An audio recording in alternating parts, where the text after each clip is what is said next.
Hi and welcome to Voodoocreek. My name is Steve and today I'm going to be doing a special showing you how to apply this kind of finish to your project.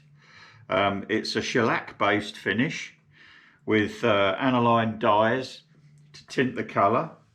I've got some early American maple and some honey amber by Trans Tint in there. Shellac, if you're not familiar with it, is an alcohol based product which they've been using for like 1,000 years in India. It's a natural excretion by the lac bug, so there's no harmful fumes or anything like that. I've actually put a hard catalyzed clear coat on the fingerboard, which is low VOC. I'll show you what product I used in the videos, and you don't have to use that because shellac is quite hard wearing anyway. So yeah, I'll be walking you through it step by step. And if you get into any trouble, just slow down and send me a message and I'll answer it, or do my best at least. So yeah, so it should be a lot of fun. So the only kind of nasty chemicals are going to be like alcohol smells. So your garage, if it didn't smell like a bar, it's going to smell like one after this, or during it at least. So yeah, I'll walk you through that. If you've got basic skills, you'll be fine. Just take your time, and with woodwork, all woodwork, you must always go with the grain. If you're sanding, rubbing, anything like that. And if you like these guitar stands, just visit Voodoocreek.com, and I've got a special on those at the moment. They're super heavy duty, they weigh 11 pounds, they're very, very rigid and stable. They just slide together in 2 pieces, and they're a classic design, they're built to last a lifetime. This one's Tobacco Sunburst, this is Tsunami Green, this is 59 vintage, and this one is Ocean Blue. So like and subscribe if you feel like it. If you don't, that's good too. But enjoy the lessons, and good luck, and take your time. All right, thanks very much.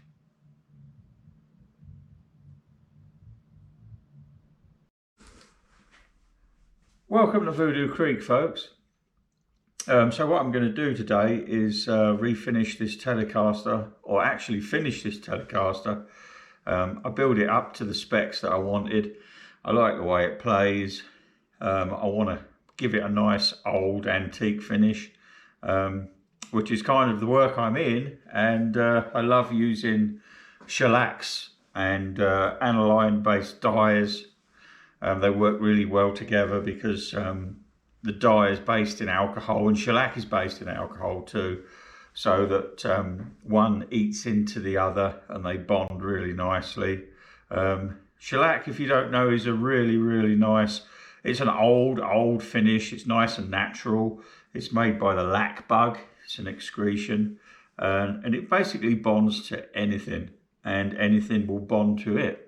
You know, it's a great sealer, a great primer, and it's a great medium to carry a colour in. Downsides, the only downside is that it's a little bit softer than vintage nitrocellulose. And it's because it's based in alcohol, if you soak it in Jack Daniels, it's going to get soft. So you just have to be careful. It's not going to be an issue with this guitar because, well, A, I don't drink Jack Daniels, and B, I'm actually after the aged, worn look as well.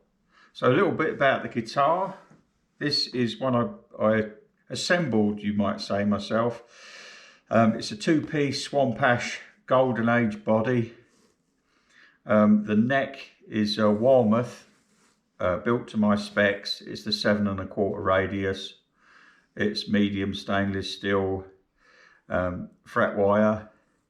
It's actually a quarter sawn. If you can get the quarter sawn option, it's always worth taking. It's always like 30-40 bucks more, but it's super strong and almost guaranteed your neck is not going to twist or bow, because if you look at the grain structure, you've got some really tight lines along the top. That's how you can tell, because it's sawn at a quarter angle, so that this is like looking into the grain of the tree. So you can tell with these tight lines. It's usually a good giveaway. I've got a solid brass tone block on there which I highly recommend. Hardware is all Goto, aged nickel, Japan. As is the bridge there. It's the vintage style bridge with a Goto, aged nickel. Pickups are Lindy Frayling, Hot Blues. I can't rave about those enough. They've got so much definition with a lovely, crisp, yet warm tone. Really, really nice pickups. And that came as a set. I bought that with the tone controls in there too. I may age this plate while it's all off. I'm not sure. I'm going to take a look at that. So what I'm going to do is I'm going to strip it down. There is some molten finish on there, which has got a very light stain in it. I'm going to take that out. Probably alcohol will do that, because you don't want any wax or any oil on there. Yeah, so that's what I'm going to do. I'm going to strip it down and then start the process. All right, well, thanks for watching. So she's all stripped down. I'm giving this a good soak in alcohol and then a rub with the grain. What I'm trying to remove is any wax or oils from my skin that are going to stop the shellac from bonding to it. And also I've got molten oil in here that I used quite a while ago, over a year ago, and that needs to come out. If I'd have planned this route from scratch, I probably wouldn't have used the molten oil, but I'm sure it's going to be fine. As I say, shellac is pretty good at bonding to anything, so long as it's not too greasy or oily. So I'll do the same thing with the neck. I won't be masking the frets because I'll be cleaning those off with alcohol, any residue, any paint that gets on there. I got a little fret mask, and then I'll just clean with some 4-gauge steel wool just to polish those up. I will be masking the nut. I'm going to mask these ferrules because past experience has told me that if you try to knock those out, sometimes you can split the wood. So for this build, as I say, I'm going to leave those in and just mask them. And also the brass tone block on the back, that's staying in there too. I'm going to mask that. All right, thanks. Onto the dyes and colours. I use this dye, it's Transfast. This is the water soluble one. The colour is early American maple. If you buy the one that is in a little bottle, this same colour that's available in that little bottle by the same Transfast people, you can mix it straight into your shellac, but this is supposed to be mixed with water first. I've actually mixed this into alcohol and shellac, and I'm going to filter it out. If I'd have actually had the one that was in the bottle, I would have used that and just added it to shellac. Now the shellacs, if you use this one, it's 100% wax-free shellac, which means that if you wanted to top coat this with a harder material, you can just key it up and just spray whatever you wanted over the top. If you wanted to put like a poly or something over there so that it's totally alcohol resistant, that can be done. But you have to get the wax-free one because otherwise you won't get a good adhesion if you just get a regular shellac or a coloured shellac. For instance, I've got a can over there of the amber. So this is really, really nice stuff, but you can't top coat it because there's a natural kind of wax that's in the excretion from the bug. So if this is the only finish you're going to put on, that's fine, or you can top coat this with that because it's wax free, and then put anything you want on. So there's some options there. So you only need a tiny amount of this stuff in your shellac to give you your colour, and I'm going to spray it really, really thin and really fine, because with shellac you don't want to get it on thick because it goes gummy and gooey, and then it takes forever and ever to cure. But if you put really wispy fine coats on there and just build them up, they dry almost instantly. So that's the way to do it. And I'm going to spray And the equipment I use is a Fuji spray HVLP, and this is the gun. I have the valve, whatever you call it, wide open because I want to atomize it and get a really misting coat in there. With your spray gun, you wind this all the way in and it stops the material coming through the gun, and you set your pattern so you've got a round shot, and then you gradually open this up, testing on a piece of cardboard so you get just the right amount of mist through there, and then you're ready to go. This is a 1mm nozzle.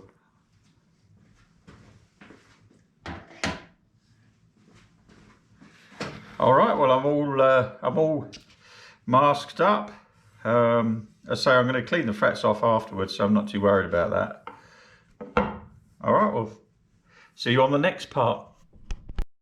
Hello again. So I've got the base colour all on there, and what I did in the end was I stuck with a honey maple, and I'll show you that one. Because I put down early American maple, but it was too red, so I only put like one coat of that on, and then I put several coats of the honey maple, and I mixed that in with the shellac, and it gave me the tone that I wanted. So the next step is to make this look a little bit like Bob Margolin's Telecaster, which is, if you haven't seen it, Google Bob Margolin and look at his Telecaster. It looks a million years old, and the reason is because it's really dirty. So on his Telecaster, I've noticed that around this bridge area there's dirt all around here, and then around the control area there's a little bit around here. There's some in this area, and there's some here and along the bottom of the lower bout, and there's a little bit around the top there too. So I'm going to try and replicate that, and the way I'm going to do that is I'm going to use a black aniline dye in alcohol, and I'm going to spray it really lightly. I may actually do some on here as well, because I noticed his Telecaster definitely is very darker there where it's worn through. I think it's where he holds it while he's talking, because it gives a dialogue. It's a real show if you ever go and see him. You know, it's a fantastic show. He kind of tells jokes, tells you little stories, stands there holding the guitar with his hand wrapped around there, and the finish is worn off and he's got this black patch there. Might replicate that.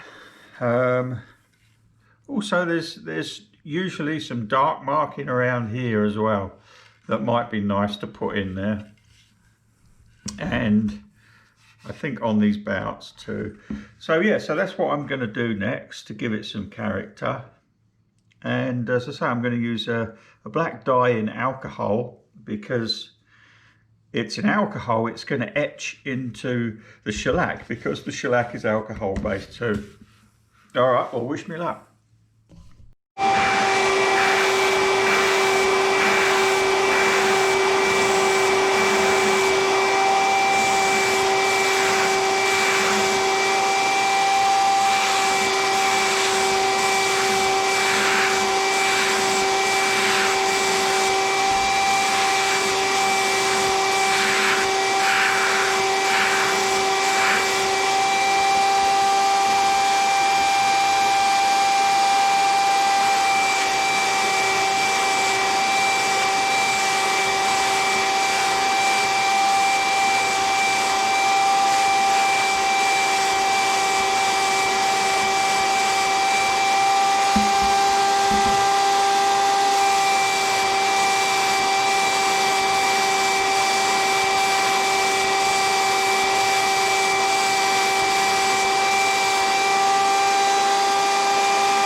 Okay, so you might think I've gone a little bit overboard in this area, but that's fine because I'm going to smooth all this back with steel wool, the 4-0 gauge steel wool, and buff it up. I think that's going to look amazing when that goes together. I'll show you that. All right, thanks. Right, so what I'm doing now is just getting a paper towel and rubbing with the grain over the dirt, just to take a little bit of it off, and for some of it just to sit in there into the pores of the paint, and it gives it a really authentic look.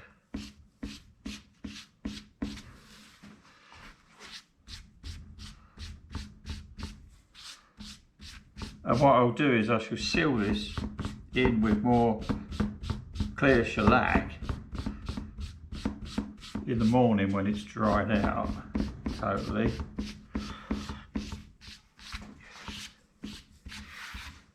Yeah, I like that. Just right.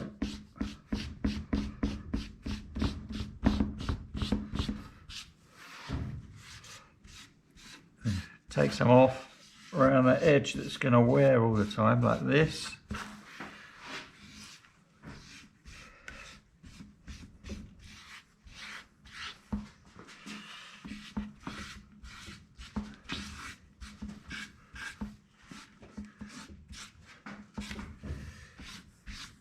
Yeah, that's pretty darn nice.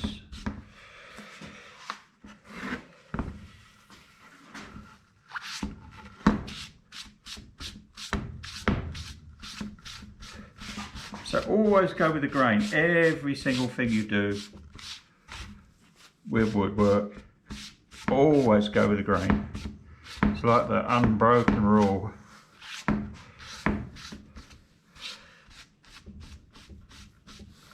That's really nice.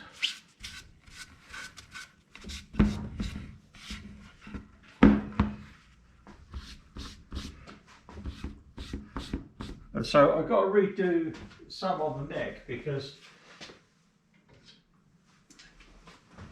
I put my company logo on there, Voodoocreek, and it was a water slide to cow, and I got a bit carried away with the water, and so I ended up having to clean off most of the dirt that I put on there. So I'm going to spray that back on. Then in the morning, once the glue behind that decal is fixed, then I'll clear coat everything and it will be job done.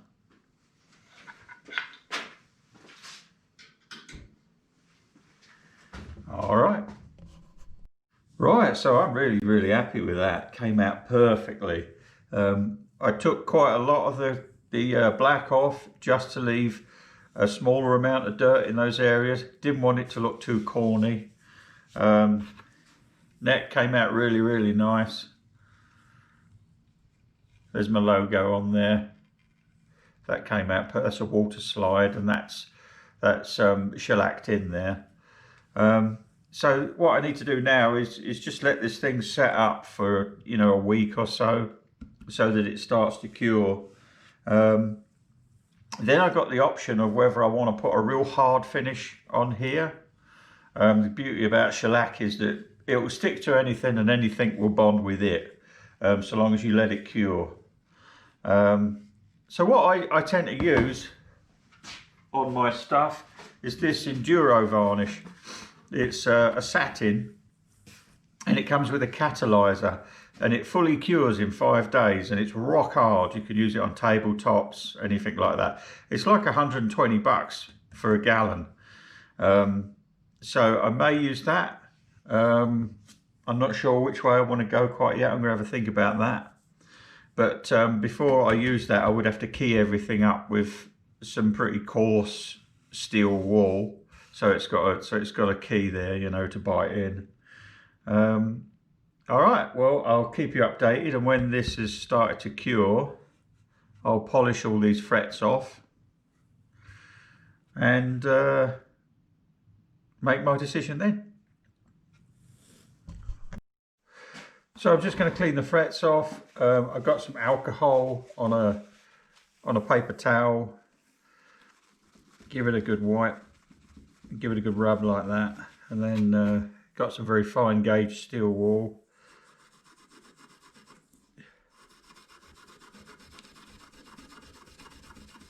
It's coming off pretty easily. You can buy these from StewMac. Alright, I'm just going to carry on and do all these. Right, so I put them mostly back together. The body's all complete and wired back up again. I aged this panel here just with some yellow matte gas and some steel wool. The knobs I dipped in amber shellac and then heated through so that it would all stick. Yeah, just a little bit of dulling off of the pick guard in the direction. I'm gonna wait a few days before I actually put some catalyzed top coat on there, so that the conversion varnish, so that I know that that's cured, because you run a risk if something's catalyzed, it cures and dries really fast, and if there's a soft surface underneath, it's going to wrinkle it. Plus, you know, the gases can't escape in this until it's fully cured. So yeah, so that's where I am. I'm really happy with it. I think it went really well. I'll update you on the next step. Right, well, here she is, all finished. I know I said I wasn't going to do any of the fake wear, but I decided to give it a go, especially after taking another look at Bob Margolin's guitar. And I'm really, really pleased, because I think it turned out absolutely great. So I used a sanding sponge, and you can, if you want, you can actually mask off a fret either side of the area you want to sand. And just really, really slowly with the grain backwards and forwards till it starts to come off. And then you can accentuate it with some steel wool, so you don't just get a straight line. You know, you can get around a patch if you want, for the desired effect sort of thing. I've gone with the pentatonic shapes, you know, where the bends are and stuff like that for my style of playing. Yeah, and then with the bare wood, I just got some stain itself, not in shellac, just the stain, the honey maple, and just carefully rubbed it in with a cotton bud to give some, you know, some sweat kind of colour in there. And then the top coat is the catalyzed general finishes conversion varnish on there, and that was like ready to play in 2 days. You know, it's rock hard. And yeah, it went really, really well. So thanks for watching. I hope you enjoyed the short film, and I hope you're going to give it a go, and good luck. The good thing with shellac is that if you don't like the way it looks, you can always get the alcohol out and clean it off if it's not been on there long, and start again. You know, it's very, very forgiving. So there you go. Thanks very much.